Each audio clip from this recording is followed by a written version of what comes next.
Europe 1, il est 8h37, c'est l'heure de la revue de presse avec vous Jean-Philippe Ballas. Et cette semaine avec Ève Roger. Bonjour Ève. Bonjour Jean-Philippe, bonjour Céline, bonjour à tous. À la une de vos journaux ce matin, on se félicite encore et toujours de ce cœur artificiel made in France.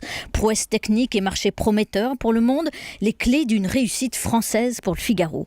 En une de Libération, on se félicite aussi, mais cette fois-ci, de la liberté retrouvée en Russie de l'ex-oligarque Khodorkovsky, avec ce joli titre, un roman russe, clin d'œil à un livre d'Emmanuel Carrère. Le Parisien, lui, évoque les futures félicitations que l'on pourrait faire au président français si jeudi, les chiffres officiels du chômage confirment la tendance à la baisse, d'où ce titre en une, chômage, croissance, Hollande à l'heure des comptes. Pas de félicitations, enfin, la une de l'opinion, plutôt un bonnet d'âne visait la campagne de Nathalie Kosciusko-Morizet à Paris, dans la capitale, avec ce titre « Pourquoi la droite se sarborde à Paris ?» On y reviendra. Et on commence donc, Ève, avec une blague plutôt douteuse. Oui, celle du président Hollande qui hérisse les éditorialistes ce matin. Je vous le rappelle quand même, c'était mercredi dernier, en marge du CRIF, le Conseil des institutions juives de France. Hollande évoque son ministre de l'Intérieur, Manuel Valls, qui revient d'un voyage en Algérie, et le président lance en riant « Il est rentré sain et sauf ». Alors ça, les éditorialistes, ils n'ont pas aimé du tout. D'abord la blague, ni très drôle, ni très fine pour Jean Guinel dans la République des Pyrénées. Une saillie intempestive et curieuse à ce niveau de responsabilité pour Hubert Coudurier dans le Télégramme.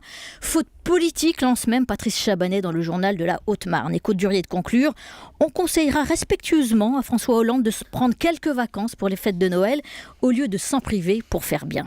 Des vacances, c'est également Nathalie Kosciusko-Morizet qui va en avoir besoin. Oui, Ève. je vous l'avais dit. Alors la presse ce matin se déchaîne au sujet des assauts que subit NKM dans son propre camp.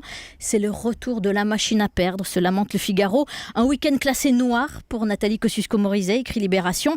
Alors je ne vous refais pas le récit des épisodes précédents. Micmac sur les listes, promesses non tenues, listes dissidentes. Le Parisien fait une galerie de portraits des meilleurs ennemis de NKM, baptisés évidemment les tontons flingueurs. Rien que ça. On y trouve Jean-François Copé, Jean-Louis Borloo, Rachida Dati et j'en passe.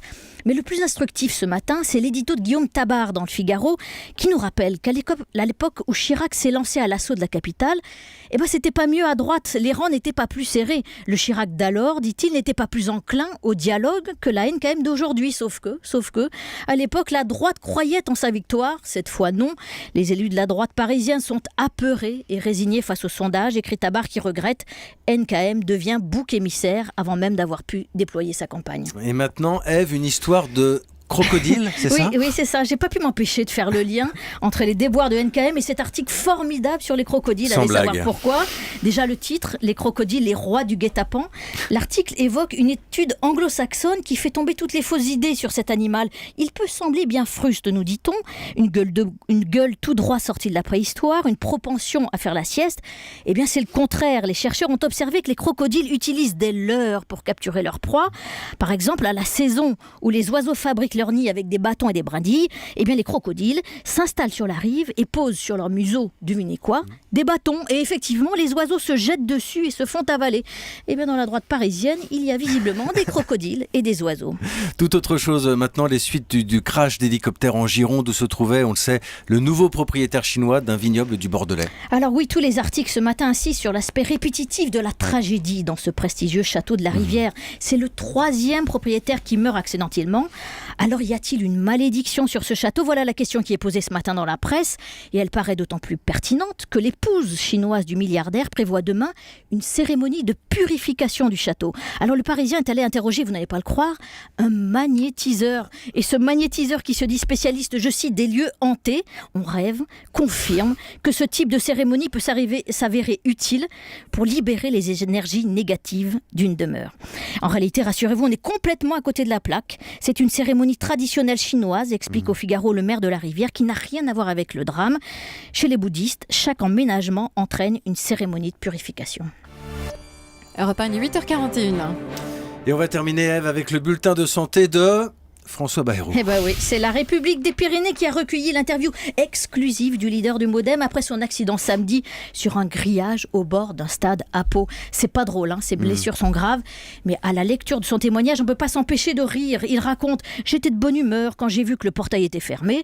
Je me suis dit que j'allais passer par-dessus la grille. » Et j'ai glissé 2,50 m la grille. Alors après ça se corse, attention âme sensible. J'ai d'abord été suspendue par la jambe, elle a fini par céder. Et là, je suis restée accrochée à la grille par la main puis j'ai fait un roulé-boulé. Alors il est honnête, il dit que c'est une connerie d'adolescent, je cite.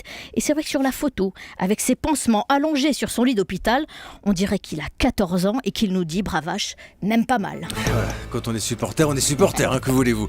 C'était la revue de presse d'Ève Roger. C'est à suivre, la revue de presse de Nicolas Canteloup. 6h-9h, Jean-Philippe Ballas sur Europe 1.